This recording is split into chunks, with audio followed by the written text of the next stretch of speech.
Au musée Saint-Rémy, de nombreux objets permettent d'évoquer la vie quotidienne dans l'Antiquité. Certains nous permettent d'aborder la question de l'écriture. Je vous en parle dans l'œil des médiateurs. Peu de personnes maîtrisaient parfaitement la lecture et l'écriture dans l'Antiquité.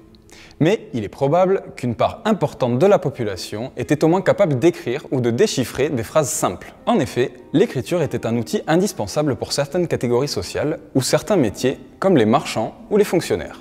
Savoir lire et écrire permettait de tenir des comptes, d'envoyer des courriers, de prendre des notes ou même d'indiquer une marque de propriété sur un objet. L'écriture était partout. Sur les inscriptions monumentales, omniprésentes dans les villes romaines, sur les plaques tombales, sur les pièces de monnaie que l'on manipulait quotidiennement, ou encore sur des graffitis comme ceux que l'on peut encore observer à Pompéi. Les personnages importants avaient même des scribes personnels à qui ils dictaient le texte qu'ils souhaitaient mettre par écrit. Il fallait donc qu'ils aient des serviteurs capables d'écrire correctement. On sait aussi, par des témoignages comme celui du poète Martial, qu'il était commun de trouver des enseignants ayant à leur charge des groupes d'élèves dans les villes romaines. Savoir écrire constituait parfois une part tellement importante de l'identité que certains se faisaient enterrer avec leur matériel d'écriture ou bien se faisaient représenter sur leur stèle funéraire en train d'écrire. Le caractère latin qui nous est le plus familier est la grande capitale. Pourtant, il y avait une graphie dédiée à l'usage courant de l'écriture, la cursive. On l'a déjà un peu vu, de nombreux types de supports portent des écrits. Pour autant, le support le plus courant est le papyrus. Cette plante, cultivée principalement en Égypte, était transformée en feuillet ou en rouleau. À la place du papyrus, dans le nord de l'Europe, on pouvait utiliser de l'écorce de bois traité comme le tilleul. Plusieurs feuillets pouvaient être reliés entre eux par des lanières. Des exemplaires très bien conservés ont été retrouvés dans le fort militaire de Vindolanda en Angleterre. D'autres supports sont utilisés. On peut citer les ostracas, des fragments de poterie sur lesquels étaient inscrits des textes généralement courts, ou encore des tablettes de métal, généralement en plomb, souvent utilisées pour des textes magiques comme des malédictions.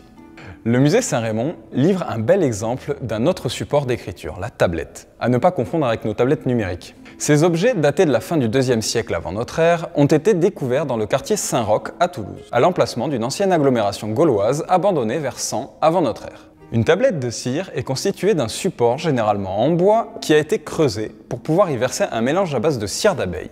On y écrit à l'aide d'un stylet en os ou en bois, comme ceux présentés dans cette vitrine.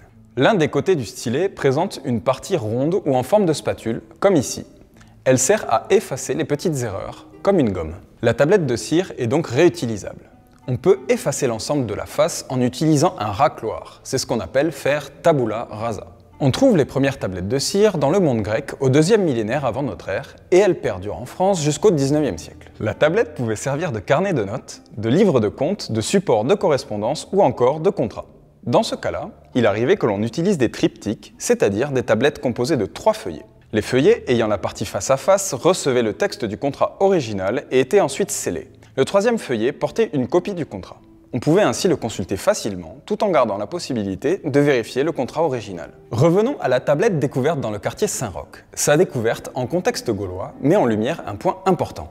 Les Gaulois aussi savaient écrire. S'il est vrai que les témoignages écrits par des Gaulois sont assez rares, on sait qu'ils utilisaient régulièrement l'écriture pour le commerce par exemple. Comme il n'existe pas d'alphabet gaulois, ils ont eu recours à plusieurs autres alphabets, principalement l'alphabet grec et l'alphabet latin. Pour finir, laissez-moi vous montrer des pièces un peu particulières. Comme on vient de le voir, l'écriture n'était pas l'apanage des civilisations gréco-latines et orientales. D'autres cultures en faisaient l'usage, parfois même avec leur propre alphabet. Nous en avons ici un exemple avec ces fragments d'amphores. Ils ont été retrouvés sur le site gaulois de Vieille-Toulouse. Vous pouvez y voir quelques phrases inscrites en alphabet ibère. La langue ibère était parlée dans la péninsule ibérique et dans le sud de la Gaule. Elle reste encore mal connue. On sait la déchiffrer, mais il est difficile d'en donner une traduction. Alors, que signifiaient ces phrases peintes sur les amphores? Difficile de le dire. Peut-être s'agissait-il d'informations commerciales, quantité, nature des produits, nom du propriétaire, un peu comme celles que l'on retrouve sur des étiquettes de nos bouteilles de vin. On vient de le voir. Les populations antiques avaient une pratique de l'écriture très variée, faisant pleinement partie de leur quotidien. Le musée présente de nombreux autres objets liés à la vie quotidienne des femmes et des hommes de l'Antiquité. Mais ça, je vous en parle une prochaine fois.